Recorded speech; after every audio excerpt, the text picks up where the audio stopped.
My precious child, my love for you is immeasurable and eternal.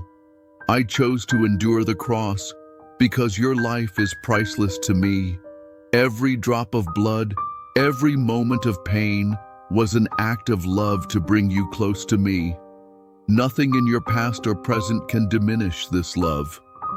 I call you to rest in my embrace, knowing that I gave my life so that you could live abundantly.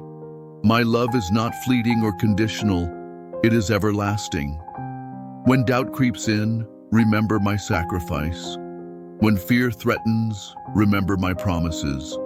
You are secure in my hands, held by a love that never fades. Let my love transform your heart, give you courage, and fill your soul with peace.